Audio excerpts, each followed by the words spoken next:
السلام علیکم ورحمۃ اللہ وبرکاتہ۔ الحمد للہ کفا وسلام علی عبادہ الذین اصطفى، اما بعد فاعوذ باللہ من الشیطان الرجیم، بسم اللہ الرحمن الرحیم۔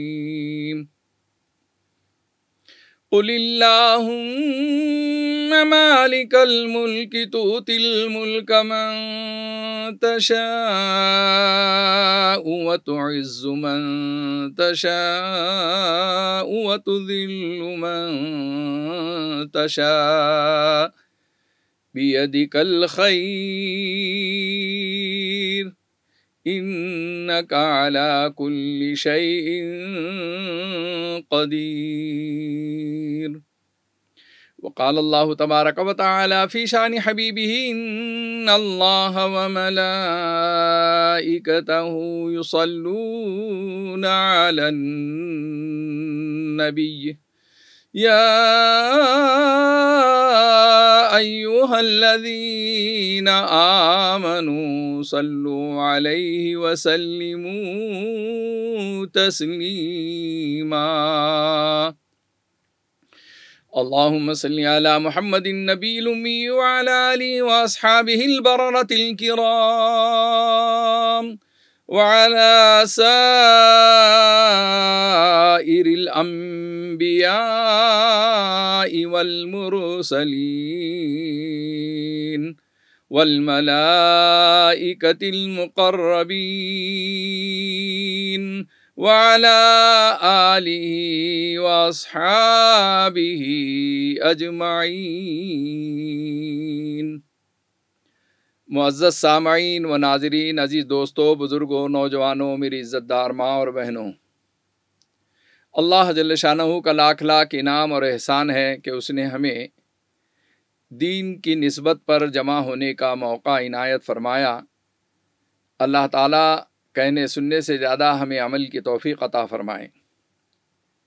میرے عزیز دوستوں اور بزرگوں، ایک اعمال کی طاقت ہے اور دوسرے مال کی طاقت ہے۔ اعمال کی طاقت کا ہمیں یقین نہیں ہے کہ اعمال سے بھی اللہ تعالیٰ طاقت دیتے ہیں، اعمال کے ذریعے سے بھی حکومت دیتے ہیں، اقتدار دیتے ہیں، کرسی تک کے پہنچاتے ہیں۔ اعمال کے ذریعے سے بھی اللہ تعالیٰ عزت دیتے ہیں، شہرت دیتے ہیں، دولت دیتے ہیں۔ لوگوں کے ذہنوں میں دنیا کا غلبہ اس قدر ہے، مادی چیزوں کا غلبہ اس قدر ہے کہ وہ یہ سمجھتے ہیں کہ مال ہی سے سب کچھ ملتا ہے، حالانکہ مال سے سب کچھ نہیں ملتا ہے، کچھ ملتا ہے۔ وقتی طور پر عزت مل سکتی ہے، وقتی طور پر شہرت ملتی ہے، وقتی طور پر اقتدار ملتا ہے، وقتی طور پر کرسی مل جاتی ہے، وقتی طور پر حکومت مل جاتی ہے۔ مال کے ذریعے سے جو لوگ ان بڑے بڑے منصب اور مقام تک کے پہنچتے ہیں وہ وقتی ہوتا ہے، اور اعمال کے ذریعے سے جو لوگ بڑے عہدوں اور منصب تک کے پہنچتے ہیں وہ دائمی ہوتا ہے، ہمیشہ رہتا ہے۔ یہ دونوں فرق آپ کے ذہن میں ہونا چاہیے کہ اعمال کی طاقت کیا ہے اور مال کی طاقت کیا ہے۔ دنیاوی اعتبار سے لوگوں کے ذہنوں میں یہ بات غالب آ چکی ہے اور اس کو سمجھانا مشکل ہے۔ اس کے ذہن میں ایک ہی بات پکی بیٹھی ہوئی ہے کہ دنیا میں سارے کام مال کے ذریعے سے ہوتے ہیں، اور اسی مال کے کمانے کے چکر میں وہ حرام اور حلال کی تمیز نہیں رکھتا ہے، اور مال وقتی طور پر حاصل ہو گیا تو مال کے نشے میں چور ہو کر، مال کے نشے میں غلط طریقے کے اقدامات کرنے کی کوشش کرتا ہے۔ مال آ گیا، اب وہ جو ہے بدلہ لینے کی بھاونائیں اس کے اندر جاگنے لگتی ہیں۔ مال کا نشہ اسے بدلے پر مجبور کر رہا ہے، مال کا نشہ اقتدار تک کے غلط طریقے سے پہنچنے کی کوشش میں لگا دیا ہوا ہے۔ مال کے نشے نے اسے طاقت کا بیجا استعمال، غلط استعمال کرنے پر اسے مجبور کر دیا ہے۔ مال کے نشے نے اسے جو ہے غریبوں کو، رشتہ داروں کو، اپنے دوست احباب کو حقیر نگاہوں سے دیکھنے پہ مجبور کر دیا ہے۔ اور اعمال کے ذریعے سے جو اللہ تعالیٰ مقام اور منصب عطا کرتے ہیں، اس کے اندر عاجزی ہوتی ہے، انکساری ہوتی ہے، تواضع ہوتی ہے۔ اسی لیے تو فرمایا کہ من تواضع للہ رفع اللہ، جو اللہ کے لیے تواضع کرتا اللہ تعالیٰ اس کو بلندی عطا فرماتے ہیں، اچھا مقام عطا کرتے ہیں۔ کچھ چیزیں ایسی ہیں کہ تواضع سے حاصل ہو جا رہی ہے، عاجزی سے حاصل ہو جا رہی ہے، اچھے اخلاق سے حاصل ہو جا رہی ہے۔ گویا دنیا میں بلندی تک کے پہنچنے کے لیے تواضع ایک سیڑھی ہے، ایک آپ کے لیے ذریعہ ہے کہ آپ اس ذریعے سے، اس سیڑھی سے آپ بلندی تک کے پہنچ سکتے ہیں۔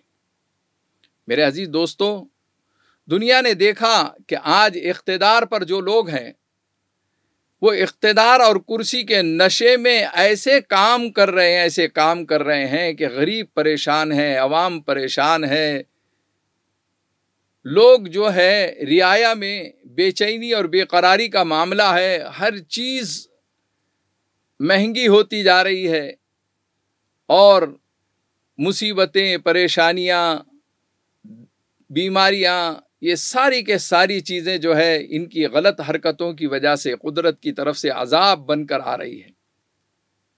یہ کورونا وائرس یا اس قسم کی کوئی بیماری، یہ کیا آپ سمجھتے ہیں؟ اللہ ظالم نہیں ہے، اللہ تعالیٰ ظلم کو پسند نہیں کرتے ہیں۔ مخلوق کے اندر، رعایا کے اندر، پبلک کے اندر جب گناہ کثرت سے ہونے لگ جاتے ہیں، جب ظلم کثرت سے ہونے لگ جاتا ہے، جب ظالم اقتدار پر آتا ہے، تو قدرت کی طرف سے، اللہ کی طرف سے کچھ فیصلے ہوتے ہیں، بیماری کی شکل میں کچھ فیصلے ہوتے ہیں، زلزلوں کی شکل میں اللہ کی طرف سے کچھ فیصلے ہوتے ہیں، سونامی کی شکل میں وہ دریاؤں کو جو ہے وہ پانی کی موجوں کو حکم دے دیتا ہے، وہ پانی کی موجیں اور پانی انسان کے لیے مصیبت بن جاتا ہے۔ دیکھ رہے ہیں نا آپ کہ بے موسمی بارش ہے دزدیدہ نگاہوں میں۔ سردی کا موسم ہے اور بارش ہو رہی ہے، سردی کا موسم ہے اور اولے برس رہے ہیں، برف یعنی جو ہے گر رہا ہے۔ اس قدر کڑاکے کی سردی، اور وہ سردی کے موسم میں بارش کا کوئی تصور کبھی بھی نہیں ہوتا تھا۔ اب یہ بارش قہر بن کر آ رہی ہے اور سیلاب کی شکل میں آ رہی ہے، گھروں کو بہا لے جا رہی ہے، محلے کے محلے اجڑ جا رہے ہیں۔ یہ ابھی حیدرآباد کا منظر اور سیلاب سے جو ہے بہار کا منظر، وہ سب ذہن میں رکھو آپ۔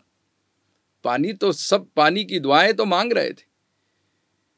کسی شاعر نے بہت خوب کہا ہے، یہ دعا مانگی تھی یارب کھیتیاں سیراب ہوں، یہ دعا مانگی تھی یہ دعا مانگی تھی یارب کھیتیاں سیراب ہوں، اس کا یہ مطلب نہ تھا کہ گھر کے گھر ہی زیر آب ہوں، اس کا یہ مطلب نہ تھا کہ گھر کے گھر ہی زیر آب ہوں۔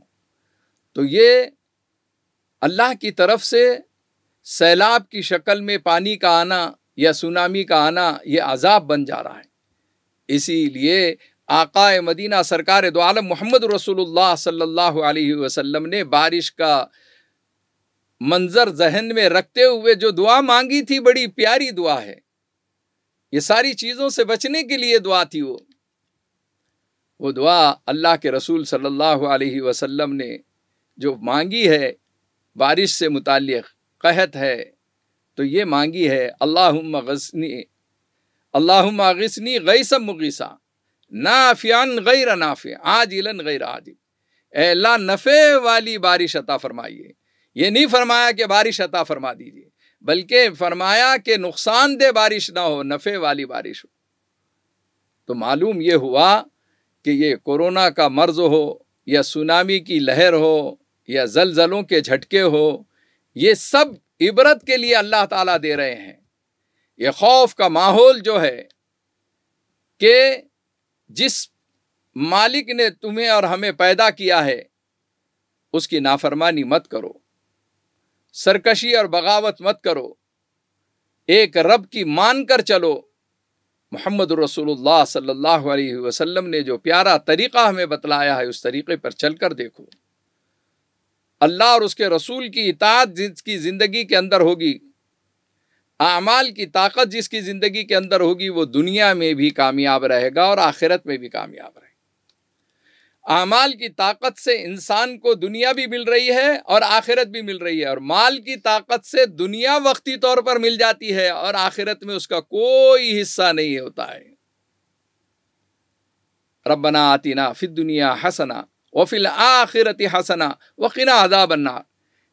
ربنا آتنا فی الدنیا، اے اللہ دنیا کے اندر ہم حسنہ بھلائی چاہتے ہیں اور آخرت میں بھی بھلائی چاہتے ہیں، تو دنیا اور آخرت کی بھلائی اعمال کے اندر اللہ تعالیٰ نے پوشیدہ رکھے۔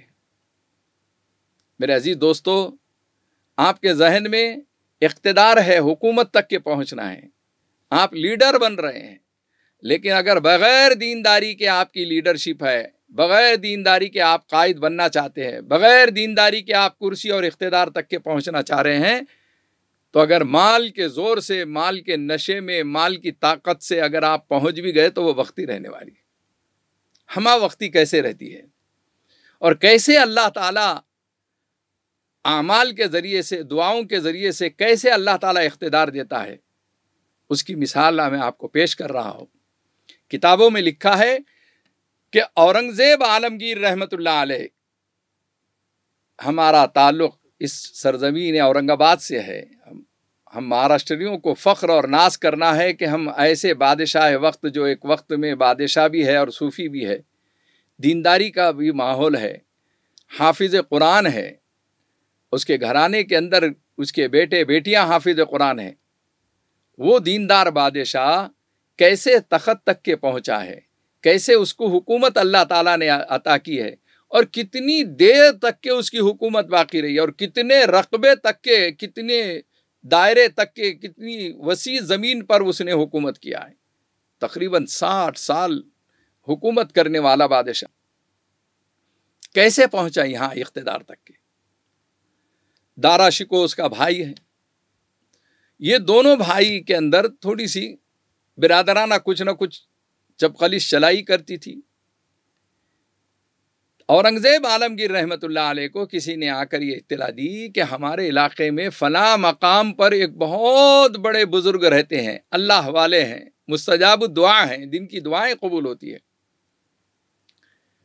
اورنگزیب عالمگیر رحمت اللہ علیہ کو پہلے سے ہی دینداری اور دین سے نسبت تھی، اور وہ علماء کی صحبت حاصل کرتے تھے، بزرگان دین کی خدمت میں حاضر ہوا کرتے تھے، اللہ والوں کی دعائیں لیا کرتے تھے۔ انہیں جیسی یہ اطلاع ملی کہ ایک بزرگ ہیں یہاں فلاں مقام پر، تو یہ ان کی ملاقات کے لیے حاضر ہو گئے۔ جب گئے وہ وہاں پر، اورنگزیب عالمگیر رحمت اللہ علیہ سے پہلے میں یہ بھی بتا دوں، دارا شکوہ کی بات سمجھا دوں کہ دارا شکوہ کو بھی اطلاع ملی اور اورنگزیب عالمگیر رحمت اللہ علیہ کو، لیکن اورنگزیب عالمگیر رحمت اللہ علیہ کو جانے میں دیری ہوئی۔ دارا شکوہ نے سوچا کہ میں جا کر ان سے دعا کرا لوں گا اور اقتدار پر پہنچ جاؤں گا۔ تو گیا تو صحیح دارا شکوہ، پہلے دارا شکوہ نے ارادہ کیا اور ان بزرگ تک کے پہنچ گیا، رسائی حاصل کر لی۔ اب ایک بات اور ذہن میں رکھیے، جن لیڈروں کو معلوم ہوتا ہے کہ فلاں بابا، فلاں بزرگ، فلاں مولانا کے ذریعے سے تم جو ہے اقتدار پر پہنچ سکتے ہیں، بڑے عقیدت مند بن کر آتے ہیں، بڑے محبت اور پیار جتانے لگ جاتے ہیں، اور بہت بڑے بڑے تحفے بھی پیش کرنے کی کوشش کرتے ہیں کہ ان کی دعا سے ہم اوپر تک کے پہنچ جائیں گے۔ آپ نے دیکھا ہوگا کہ کسی دہریے کو بھی جو ہے اس بات کا انکار نہیں ہے، ایک بالکل مذہب بیزار ہے، خدا بیزار ہے، لیکن اس کو اگر کوئی اطلاع دے دے، اور وہ بھی نقلی بابا کی یا کسی نقلی بزرگ کی دے دے کہ وہ فلاں بہت پہنچے ہوئے ہیں، وہ پہنچ جاتا ہے اور کوشش کرتا ہے ان کی چاپلوسی کر کے، خوشامد کر کے، ان کی صحبتوں میں جا جا کر، جھک جھک کر، پیٹ میں منڈی ڈال کے، پیر پڑ کر کہ ان کی دعا مجھے مل جانا۔ تو دارا شکوہ کے ذہن میں بھی آیا کہ بھائی کے پہنچنے سے، اورنگزیب کے پہنچنے سے پہلے میں پہنچ جاؤں۔ چنانچہ وہ بزرگ تک کے پہنچ گیا، اور وہاں پہنچنے کے بعد وہ بزرگ کو جب معلوم ہوا کہ یہ بادشاہ کے گھرانے سے ہے، ظاہر ہے کہ وہ بھی واقفیت رکھتے تھے، انہوں نے اکرام کیا۔ اللہ والے جو ہے سبھی کا اکرام کرتے ہیں، اور یہ نبی کی سنت ہے۔ اللہ کے رسول صلی اللہ علیہ وسلم نے فرمایا اکرموا کل قوم کریم، ہر قوم کے معزز آدمی کا آپ اکرام کرو۔ کسی خاندان سے بڑا آدمی اگر آتا ہے، وہ کسی لحاظ سے بھی بڑا ہو اور عمر کے بڑے کے لحاظ سے بھی ہو، تو ہمیں اکرام مسلم کی تعلیم دی ہوئی ہے محمد صلی اللہ علیہ وسلم نے۔ محمد صلی اللہ علیہ وسلم کے ماننے والے چھوٹوں پر شفقت کرتے ہیں، بڑوں کا اکرام کرتے ہیں۔ کوئی بھی بڑا آ جائے اکرام کیا جاتا ہے۔ بزرگ کے دربار میں جب دارا شکوہ حاضر ہوا، انہوں نے بھی اکراماً کھڑے ہو گئے اور یہ فرمایا کہ آئیے اس جگہ پہ اس مسند پر بیٹھ جائیے۔ ان کی جو بیٹھک تھی، ان کی جو مسند تھی، انہوں نے اس پر پیشکش کر دی کہ آؤ بیٹھو۔ اب اس نے تصنع اور بناوٹ میں جو ہے کہا کہ نہیں میں یہاں نہیں بیٹھ سکتا، میں یہاں بیٹھ جاتا ہوں۔ جیسا کہ عام طور پہ ہمارے پاس ایسا ہوتا ہی ہے، لوگ آتے ہیں، ہم انہیں عزت دینا چاہتے ہیں، نہیں میں نیچے ہی بیٹھ جاتا ہوں، میں نیچے ہی بیٹھ جاتا ہوں، نہیں ہم فلاں جگہ پہ بیٹھ جاتے ہیں۔ وہ عاجزی ان کے ساری رہتی ہے، بعض وقت تصنع اور بناوٹ بھی رہتی ہے، اور وہ سمجھانا چاہتے ہیں کہ نہیں آپ بہت بڑے ہیں، ہم تو خادم ہیں، ہم تو خاکسار ہیں، ہم تو حقیر فقیر ہیں۔ ٹھیک ہے۔ تو دارا شکوہ کو انہوں نے اپنی مسند پیش کی، اور اس پر وہ نہیں بیٹھا، نیچے بیٹھ گیا ایک دوسری جگہ پر۔ خیر مختصر یہ کہ حضرت بیٹھ گئے، بزرگ بیٹھ گئے، پوچھا کیسے حال احوال ہیں، کچھ باتیں ہوئی، کچھ گفتگو ہوئی، کچھ مسائل پر تبادلہ خیال ہوا، اور جب وہ رخصت ہونے لگا تو کھڑے ہو کر عرض کیا کہ حضرت والا، آپ سے گزارش ہے کہ مجھے جو ہے بادشاہت مل جائے، مجھے تخت اور مقام اور منصب مل جائے، اس کی دعا فرمائیے۔ برجستہ اللہ والے کبھی بھی مروب نہیں ہوتے تھے۔ دیکھیے بڑے لوگوں سے مروب ہونا ایک الگ چیز ہے، اور ایک چیز یہ ہے اکرام کرنا۔ لوگ اکرام کرنے کو مروب ہو گئے سمجھتے، وہ مروب ہونا نہیں ہے۔ اب دیکھیے ان کی جسارت، ان بزرگ کی، وہ فرما رہے ہیں کہ دارا شکوہ، ہم نے تو آپ کو جو ہے تخت پیش کیا تھا، آپ اس پر بیٹھے نہیں، اور آپ کو کیسے یعنی جو ہے تخت مل جائیں گی، بادشاہت مل جائیں گی؟ ہم نے تو پیش کیا تھا آپ کو۔ اور یہ کہہ کر ان کو روانہ کر دیا۔ وہ سوچنے پہ مجبور ہوا۔ مجھے بعض وقت جو ہے انسان کی عقل ماری جاتی ہے۔ باہر نکلنے کے بعد وہ سوچنے لگا، کچھ اپنے درباریوں سے، اپنے خواص سے، دوست احباب سے تذکرہ کیا کہ میں بزرگ کے پاس گیا تھا اور انہوں نے مجھے اپنی مسند پیش کی، اپنی بیٹھک پر بٹھانا چاہا، میں نے اکراماً جو ہے میں نے خاکساری میں نیچے بیٹھ گیا۔ نکلتے وقت میں نے جب دعا کے لیے ان سے کہا کہ حضرت میرے لیے تخت و تاج کی جو ہے دعا کر دیجئے، اور بادشاہت کے لیے مجھے چاہت ہے، اس کے لیے دعا کر دیجئے، حضرت نے کہا کہ ہم نے تو تم کو پیش کیا تھا، تم نے تو انکار کر دیا، اب کیسے ملیں گی تمہیں؟ تو اس کا کیا مطلب ہو رہا ہے؟ بہرحال کئی لوگوں سے پوچھا اس نے، اس زمانے کے اندر بھی صاحب علم اور اس زمانے کے اندر بھی خوابوں کی تعبیر بتانے والے، ان چیزوں پر تبادلہ خیال کرنے والے، نتیجے تک پہنچنے والے لوگ رہتے تھے۔ کسی نے اس کا جواب دیا دارا شکوہ کو کہ اصل میں جو بزرگ نے تمہیں اپنی بیٹھک پر، اپنی مسند پر بیٹھنے کے لیے جو کہا تھا، تم نے انکار کر دیا۔ اگر بیٹھ جاتے تھے تو انشاءاللہ یقین ہے ان کی جملے سے کہ تم کو بادشاہت مل جاتی تھی۔ اب ذرا مشکل ہے۔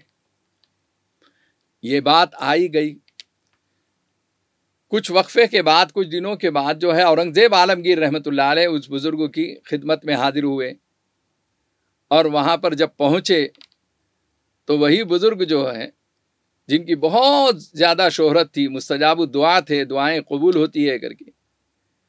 تو جیسے ہی اورنگزیب عالمگیر رحمۃ اللہ علیہ وہ پہنچے ہیں تو یہ بزرگ نے اکرامن جو ہے ان کا استقبال کیا اور کہا کہ بیٹھ جائیے، یہاں پر تشریف رکھیے. جیسے ہم لوگ بھی اپنی کرسی چھوڑ دیتے ہیں اور کسی کو بلا کر اکرام میں اپنی کرسی پر بٹھاتے ہیں، وہ خوش ہو جاتا ہے، ویسے ہی ان بزرگوں کا بھی اسٹائل تھا، طریقہ تھا. اس میں اللہ نے حکمت پوشیدہ رکھی تھی. اورنگزیب عالمگیر رحمۃ اللہ علیہ کو جیسے ہی انہوں نے فرمایا کہ آئیے بیٹھ جائیے میری مسند کے اوپر، تو وہ بیٹھ گئے، کیونکہ انہوں نے یہ سوچا کہ بزرگ کا حکم ہے اور میری دل کی چاہت ہے کہ مجھے عزت ملے. وہ پیش کر رہے ہیں، میں کیوں انکار کروں.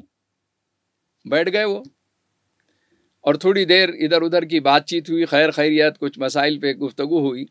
اور جب نکلنے لگے تو اورنگزیب عالمگیر رحمۃ اللہ علیہ نے ان بزرگ سے درخواست کی کہ حضرت میرے لیے تخت و تاج کی دعا فرما دیجئے، اور میرے دل میں بھی ہے کہ بادشاہت مل جائے، اقتدار مل جائے تو میں کچھ اچھے کام کروں، خیر کے کام کروں. حضرت نے فرمایا کہ تخت تو مل گیا، آپ کو ہم نے حکم دیا، آپ بیٹھ گئے. اب تاج کا مسئلہ میرے ہاتھ میں نہیں ہے، بلکہ آپ کے خادم کے ہاتھ میں ہے. جو خادم آپ کو وضو کراتا ہے، پانی لا کر دیتا ہے، ہمیشہ آپ کی خدمت میں رہتا ہے، اس کے ہاتھ میں تاج ہے. اس رمز کو، اس راز کو وہ بزرگوں نے پہچان لیا. اورنگزیب عالمگیر رحمۃ اللہ علیہ سوچنے لگے کہ یہ بزرگ میرے خادم کے مقام اور منصب کو پہچانتے ہیں، اس کے تقوی اور پرہیزگاری کو سمجھتے ہیں. اور کتنی بڑی بات کی طرف انہوں نے اشارہ کیا کہ تخت تو ہم نے پیش کر دیا، آپ کو مل گیا، تاج میرے ہاتھ میں نہیں ہے، تاج آپ کے خادم کے ہاتھ میں. چنانچہ کتابوں میں لکھا ہے کہ اورنگزیب عالمگیر رحمۃ اللہ علیہ اپنے خادم کے پاس گئے، اور خادم کے پاس جانے کے بعد وہ حسب معمول وضو کے لیے پانی وانی لایا کرتا تھا. وہ پانی وغیرہ سے وضو وغیرہ کیا، اور اس کے بعد اپنے خادم سے کہا کہ آپ میرے لیے تاج کی دعا کر دیجئے. اور ایسا ایسا واقعہ ہوا تھا، میں ایک بزرگ کے پاس گیا تھا، انہوں نے فرمایا کہ تمہیں تخت تو مل گیا، تاج تمہارے خادم سے ملے گا. ایک آہ بھری اس خادم نے کہ اے اللہ، یہ کیسا معاملہ ہوا کہ میری زندگی کا راز فاش ہو گیا. لوگ ڈرتے تھے اپنے مقام اور منصب کو کسی دوسروں کے سامنے بڑا بنا کر پہنچانا یا بتانا، جتلانا، اس سے ڈرا کرتے تھے. وہ خادم بادشاہ وقت تو نہیں بنے تھے وہ، لیکن تخت اور تاج کے متلاشی تھے، طلب کر رہے تھے، دعائیں کر رہے تھے. وہ خادم ہچکچانے لگا، حیران ہو گیا کہ وہ بزرگ کیسے صاحب کشف بزرگ ہیں کہ انہوں نے میرے مقام اور منصب کو پہچان لیا اور یہ راز فاش کر دیا. بہرحال مختصر یہ ہے کہ اس نے دعا کر دی، اور ان دونوں کی دعاؤں سے اللہ تعالیٰ نے اورنگزیب عالمگیر رحمۃ اللہ علیہ کو بادشاہت عطا کی ہے. یہ اعمال کے ذریعے سے، دعا کے ذریعے سے تخت پر بیٹھے ہیں، تو ان کا تخت کوئی ہلا نہیں سکتا، انہیں کوئی شکست نہیں دے سکتا، ان سے کوئی کامیابی حاصل نہیں کر سکتا. بلکہ اللہ تعالیٰ نے ہر جگہ، ہر برس میں، ہر موڑ پر ان کی ایسی مدد کی ہے، ان کی تقوی، پرہیزگاری، اعمال کی بنیاد پر ہر جگہ اللہ تعالیٰ کامیابی دیتے رہے. اور اتنی بڑی رعایا کے اندر ایسا انصاف پسند بادشاہ آپ کو تاریخ میں ملنا مشکل ہے. میرے عزیز دوستوں اور بزرگوں، میں نے جیسا آپ کو کہا کہ ایک اعمال کی طاقت ہوتی ہے اور ایک مال کی طاقت ہوتی ہے. آپ نے دیکھا کہ اعمال کی طاقت سے اقتدار پر پہنچنے کے بعد کیسی اللہ تعالیٰ نے حکومت عطا کی ہے، اور کتنے برسوں تک کے انہوں نے 50-60 برس تک کے حکومت کرنا. ابھی تو کوئی بھی الیکشن میں جیت جاتا ہے، چھوٹا ہو یا بڑا ہو، گرام پنچایت ہو یا کونسلر ہو یا کارپوریٹر ہو یا ایم ایل اے ہو یا ایم پی ہو، 5 سال مشکل سے اس کی زندگی میں دوبارہ لوٹ کر نہیں آتے وہ، کیونکہ وہ بھی کام کرتا ہی نہیں، اور اعمال کے تھرو وہ نہیں جاتا ہے، مال کے تھرو جاتا ہے. اس لیے یہ فانی دنیا میں عبرت کی چیز ہے. اگر آپ کو اقتدار پہ جانا ہے، آپ کو سیاست کرنا ہے، آپ کو حکومت میں رہنا ہے، آپ کو قائد بننا ہے، آپ کو لیڈر بننا ہے، اور اس ذریعے سے آپ کو خدمت کرنا ہے، تو آپ کو اعمال کی طاقت کو محسوس کرنا چاہیے. آپ کو دینداری کے ساتھ سیاست کرنا چاہیے، آپ کو دینداری کے ساتھ قائدانہ رول ادا کرنا چاہیے، آپ کو دینداری کے ساتھ کرسی پر بیٹھنا چاہیے. آپ کو اللہ کا خوف ضروری ہے، تقوی اور پرہیزگاری کی زندگی ضروری ہے. سماج میں، معاشرے کے اندر آپ ہر کام کو اللہ کے خوف کے ساتھ اور اللہ کی رضا کے لحاظ سے کریں گے تو آپ کو اقتدار ہمیشہ کا ملتے رہے گا. قل اللہم مالک الملک، کہہ دیجئے اے محمد صلی اللہ علیہ وسلم کہ ہم جس کو چاہیں ملک عطا کرتے ہیں، بادشاہت عطا کرتے ہیں. وتعز من تشاء وتذل من تشاء، ہم جس کو چاہیں عزت دیتے ہیں، ہم جس کو چاہیں ذلیل کرتے ہیں. اللہ تعالیٰ اقتدار دینا بھی جانتے ہیں اور اقتدار سے اتارنا بھی جانتے ہیں. تخت دیتے بھی ہیں اور تختے پر لٹا بھی دیتے ہیں. اللہ تعالیٰ عزت کی کرسیوں پر پہنچنے والوں کو پھولوں کے ہار پہنانا بھی جانتے ہیں، اور جب وہ اس مقام اور منصب کا غلط استعمال کرتا ہے تو اللہ تعالیٰ جوتوں کا ہار پہنانا بھی جانتے ہیں. جو عزت کی کرسی پہ آج بیٹھا ہوا ہے، اگر غلط استعمال کرے گا تو کل جیل کی کوٹری کے اندر اس کو رہنا پڑے گا. کتنے بڑے بڑے لیڈروں کو آپ دیکھ رہے ہیں، یہ گھوٹالے میں، یہ کرپشن میں، اس فلاں چیز میں برسوں سے جو ہے جیل میں چکی پیس رہے ہیں. عبرت کی بات ہے میرے عزیز دوستو. تو عرض کرنے کا مقصد یہ ہے کہ ہمیں اعمال کی طاقت کو، دعا کی طاقت کو محسوس کرنا چاہیے. اللہ کے رسول صلی اللہ علیہ وسلم نے فرمایا کہ دعا مومن کا ہتھیار ہے.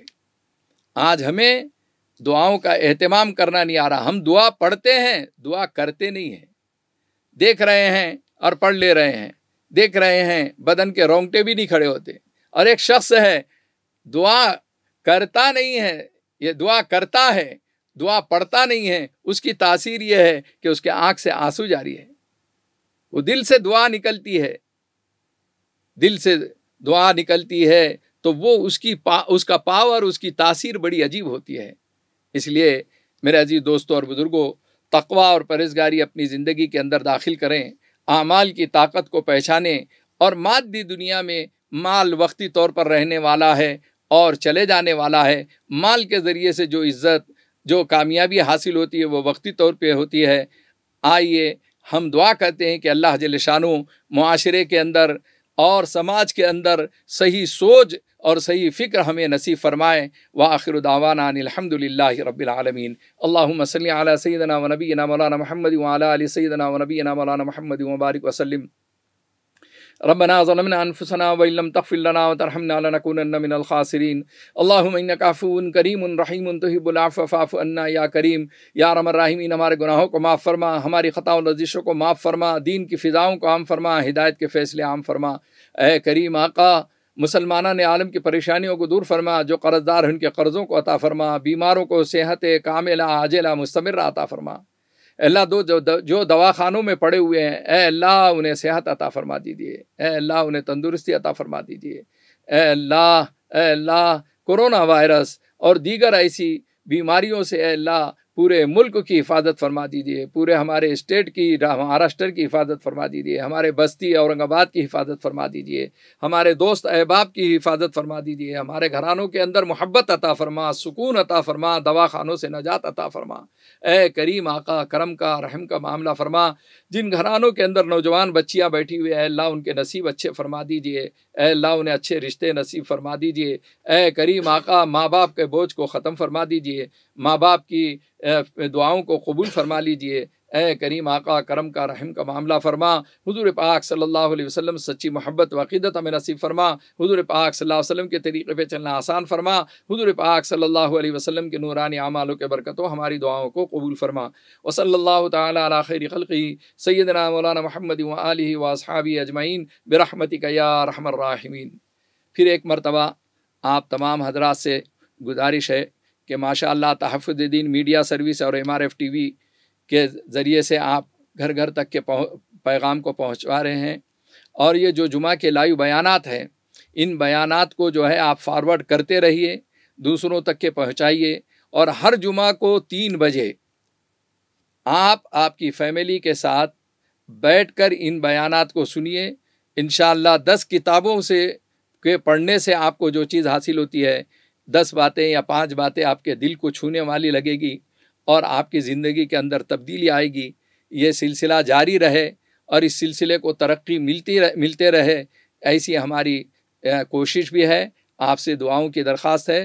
تحفظ دین میڈیا سروس اور MRF TV کے پروگرام کو آپ پسند کرتے ہوئے دوسروں تک پہنچانے اور فارورڈ کرنے کی کوشش کرتے رہیں۔ اللہ تعالیٰ اس خدمت کو بے انتہا قبول فرمائے۔ السلام علیکم ورحمۃ اللہ وبرکاتہ۔